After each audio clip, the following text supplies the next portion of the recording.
இது ஐபிசி தமிழின் இன்றைய முக்கிய செய்திகள். முதலில் தலைப்புச் செய்திகள். வாகன பார்க்கிங் கட்டணம் தொடர்பில் வெளியான அறிவிப்பு.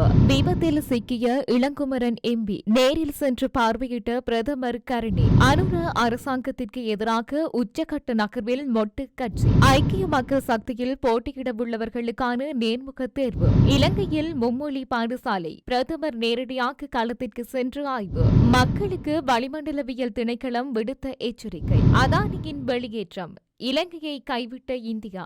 ரணில் வெளியிட்ட அபாய அறிவிப்பு. கிளீன் ஸ்ரீலங்கா கசிப்பை கிளீன் செய்யுமா? ஸ்ரீநேசன் கேள்வி. தையிட்டி பிரச்சினைக்கான முடிவு இதுதான். ராகுல தேரர் பகிரங்கம். மஸ்கினால் ஏற்றம் எடுத்த முடிவு. பறிபோன அரசு ஊழியர்களின் பணிகள். தொடர்பான விரிவான செய்திகள். வாகனம் ஒன்றை நிறுத்தியவுடனே கட்டணம் வசூலிக்க எந்த சட்டமும் இல்லை என கொழும்பு மாநகர ஆணையாளர் பாலித நாணயக்கார தெரிவித்துள்ளார். கொழும்பில் நடைபெற்ற ஊடக சந்திப்பில் கலந்து கொண்டு கருத்து தெரிவிக்கும் போதே அவர் இதனை குறிப்பிட்டுள்ளார். இது தொடர்பில் அவர் மேலும் தெரிவிக்கையில், வாகனத்தை நிறுத்திய முதல் 10 நிமிடங்கள் இலவசம். வாகனம் நிறுத்தப்பட்டவுடன் உடனடியாக கட்டணம் செலுத்த வேண்டும் என்று எந்த சட்டமும் இல்லை. வாகனம் நிறுத்தப்படும் நேரத்தை குறிப்பிட்டு டிக்கெட் ஒன்றை வழங்க முடியும். 10 நிமிடங்களுக்கு மேல் சென்றால்தான் குறித்த நபரிடமிருந்து 70 ரூபாய் கட்டணம் வசூலிக்க உத்தரவிடப்பட்டுள்ளது. அதற்கு மேல் பணம் பெற முடியாது. மேலும் போயா நாட்களிலும் சிறப்பு விடுமுறை நாட்களிலும் நாங்கள் கட்டணம் வசூலிப்பதில்லை என அவர் தெரிவித்துள்ளார். விபத்தில் சிக்கி யாழ் போதனா வைத்தியசாலையில் சிகிச்சை பெற்று வரும் நாடாளுமன்ற உறுப்பினர் கருணைநாதன் இளங்குமரனை பிரதமர் கருணை அமரசூரிய சற்று முன்னர் பார்வையிட்டார். யாழ்ப்பாணம் போதனா வைத்தியசாலைக்கு சென்ற பிரதமர் கருணை அமரசூரிய இளங்குமரனின் உடல்நிலைமை தொடர்பில் வைத்தியர்களிடம் கேட்டறிந்து கொண்டார். இதன்போது கடற்றொழில் அமைச்சர் ராமலிங்கம் சந்திரகேசர், யாழ்ப்பாணம் போதனா வைத்தியசாலை பணிப்பாளர் சத்தியமூர்த்தி உள்ளிட்டோர் உடனிருந்தனர். நாடாளுமன்ற உறுப்பினர் இளங்குமரன் விபத்தில் சிக்கி படுகாயம் அடைந்துள்ளார். சாவகச்சேரி தனங்கிழப்பு பகுதியில் நேற்றைய தினம் இந்த விபத்து சம்பவித்துள்ளது. வேக கட்டுப்பாட்டை இழந்த வாகனம் வயலுக்குள் பாய்ந்து விபத்து சம்பவித்துள்ள நிலையில் நாடாளுமன்ற உறுப்பினர், அவரது உதவியாளர் மற்றும் வாகனத்தின் சாரதி காயமடைந்து யாழ்ப்பாணம் போதனா வைத்தியசாலையில் அனுமதிக்கப்பட்டுள்ளனர். கிளிநொச்சியில் நடைபெற்ற நிகழ்வொன்றில் கலந்து கொண்ட பின்னர் யாழ்ப்பாணம் நோக்கி தனது வாகனத்தில் பயணித்துக் கொண்டிருந்த வேளை இந்த விபத்து ஏற்பட்டுள்ளதாக கூறப்படுகின்றது. ஸ்ரீலங்கா பொதுஜன பெரமுன கட்சி தினசரி ஊடக சந்திப்புகளை நடத்த தயாராகி வருவதாக தெரிவிக்கப்படுகின்றது.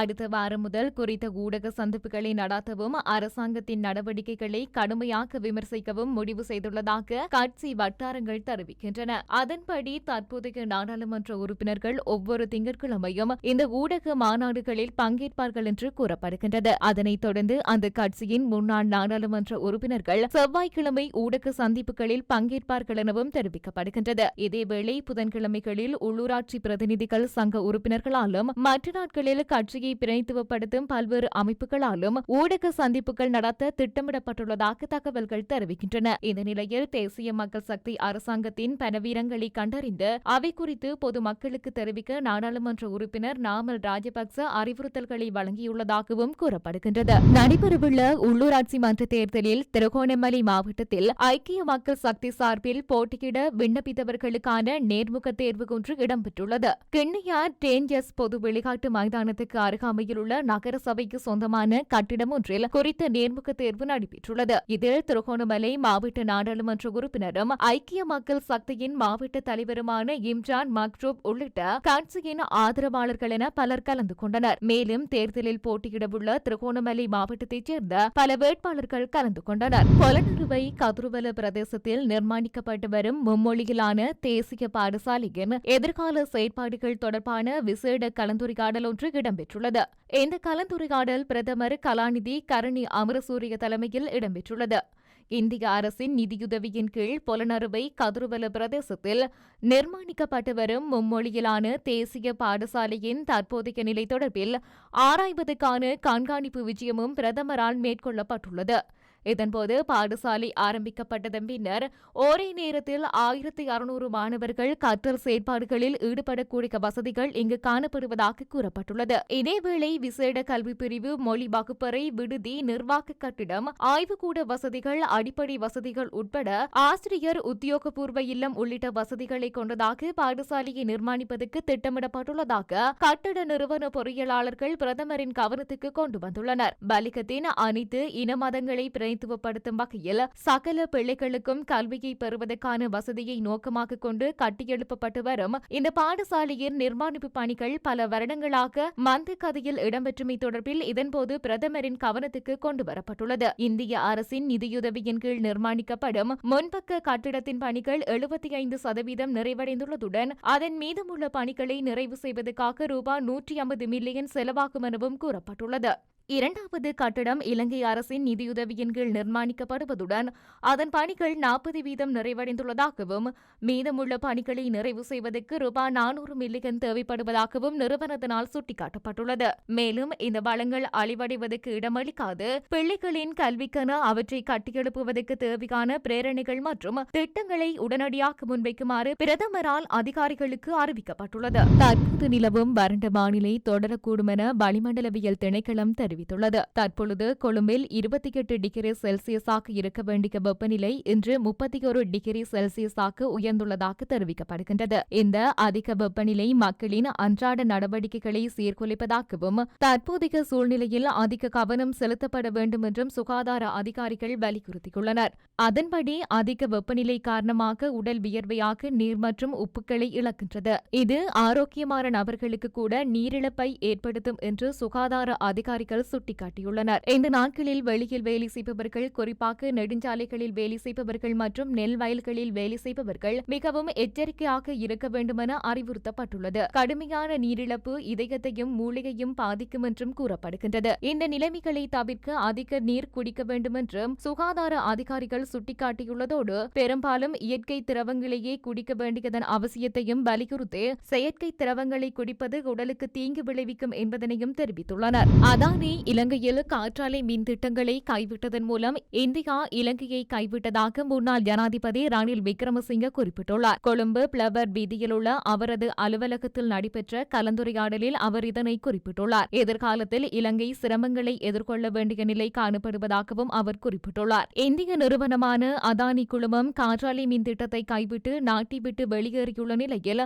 அவர்களுடன் மீண்டும் பேச்சுவார்த்தையை தொடங்க அரசு தயாராகி வருகிறது என இது தொடர்பில் தெரிய வருகின்றது. இதேவேளை இலங்கையில் திட்டமிடப்பட்ட $1 மில்லியன் காற்றாலை மின் திட்டத்திலிருந்து அதானி கிரீன் எனர்ஜி விலக்க முடிவு செய்துள்ளதாக தகவல் வெளியாகியுள்ளது. இந்த விடயம் குறித்து அதானி கிரீன் எனர்ஜி நிறுவனம் தற்பொழுது இலங்கை முதலீட்டு சபைக்கு அறிவித்துள்ளதாக குறிப்பிடப்பட்டுள்ளது. தேசிய மக்கள் சக்தி அரசாங்கத்தின் கிளீன் ஸ்ரீலங்கா திட்டம் கசிப்பை இல்லாதொழிக்குமாகின நாடாளுமன்ற உறுப்பினர் யானுமுத்து ஸ்ரீநேசன் கேள்வி எழுப்பியுள்ளார். இந்த விடயம் தொடர்பில் நேற்றைய தினம் அவர் வெளியிட்டுள்ள அறிக்கையிலேயே இவ்வாறு குறிப்பிட்டுள்ளார். குறித்த அறிக்கையில் ஜனாதிபதி அனுர அரசாங்கத்தின் கிளீன் ஸ்ரீலங்கா திட்டம் கசிப்பை கட்டுப்படுத்துமா என்ற கேள்வி எழுகின்றது. பிரதேச செயலாளர்கள், கிராம சேவகர்கள், சமுத்தி உத்தியோகத்தர்கள், காவல்துறையினர், காலால் உத்தியோகத்தர்கள், மது கட்டுப்பாட்டு உத்தியோகத்தர்கள், படையினர் கூட்டாக உணர்வு பூர்வமாக ஒத்துழைத்தால் கசிப்பை இல்லாது ஒழிக்க முடியும். கிராமங்களில் வறுமை, போசாக்கியின்மை, குடும்ப வன்முறைகள், நஞ்சூட்டல், மரணம், நோய், மாணவ இடைவிலக்கல், பண்பாட்டு சீர்குலைவு போன்ற அனைத்திற்கும் கசிப்பு, போதைவஸ்து பாவனை போன்றவை முக்கிய காரணங்களாக உள்ளன.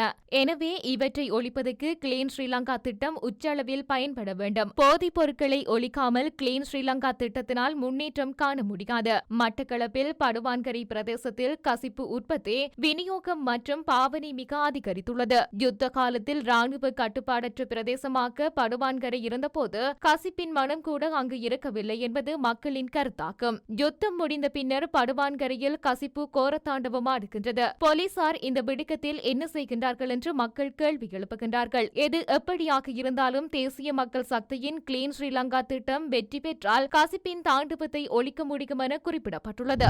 சட்டவிரோதமாக அமைக்கப்பட்ட தையிட்டி திஸ்ஸ விகாரை விடயமானது தற்போது இலங்கையில் பேசு பொருளாகியுள்ளது. யாழ் தையிட்டியில் தனியார் காணிக்குள் சட்டவிரோதமாக அமைக்கப்பட்ட விகாரைக்கு எதிராக கடந்த 11, 12 திகதிகளில் போராட்டம் ஆரம்பமானது. இந்த நிலையில் தையிட்டி விகாரி விடயமானது அரசாங்கமும் ராணுவமும் சேர்ந்து செய்த சூழ்ச்சியாகும் என பொகவந்தலாவ ராகுல தேரர் குறிப்பிட்டுள்ளார். பிபிசி தமிழின் அகலங்கம் நிகழ்ச்சியில் கருத்து தெரிவிக்கும் போது அவர் இவ்வாறு தெரிவித்துள்ளார். இது தொடர்பில் மேலும் தெரிவித்த அவர் தையிட்டி பிரச்சினையை இத்தோடு முடிக்க வேண்டும், அதனை தொடர்ந்தும் கொண்டு செல்லக்கூடாது.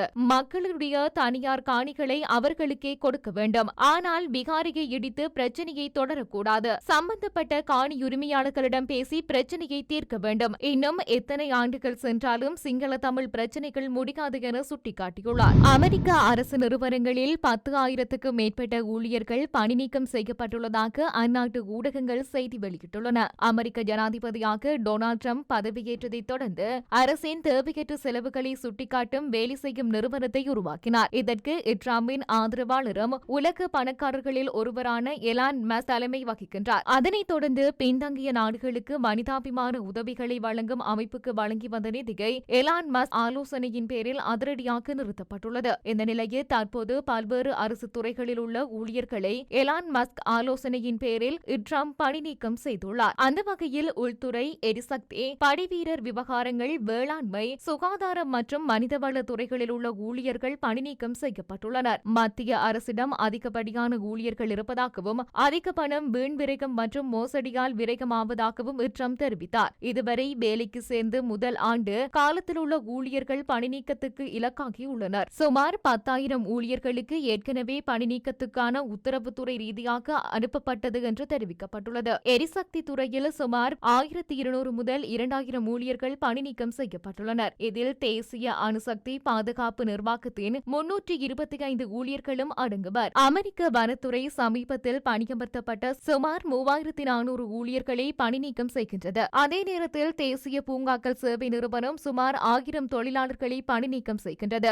வரிகளை வசூலிக்கும் உள்நாட்டு வருவாய் சேவை நிறுவனம் அடுத்த வாரம் ஆயிரக்கணக்கான ஊழியர்களை பணிநீக்கம் செய்ய தயாராகி வருகின்றது. பருவகால தீயணைப்பு வீரர்கள் பணியமர்த்தப்படுவதையும் காடுகளிலிருந்து காய்ந்த மரம் போன்ற தீப்பற்றும் ஆபத்து கொண்டவற்றை அகற்றும் திட்டங்கள் நிறுத்தப்பட்டதாக கூறப்படுகின்றது. மேலும் வேலைகளை தானாக முன்வந்து விட்டு செல்வதற்கு சலுகைகளை ட்ரம்ப் மற்றும் மஸ்க் அறிவித்த நிலையில் அதை ஏற்றுக்கொண்டு வெளியேற 75,000 அரசு ஊழியர்கள் சம்மதித்துள்ளதாக வெள்ளி மாளிகை தெரிவித்துள்ளது. இதற்கிடையில் பணி நீக்கத்துக்கு எதிராக பல்வேறு ஊழியர்கள் போராட்டம் நடத்தி வருகின்றமையும் குறிப்பிடத்தக்கது.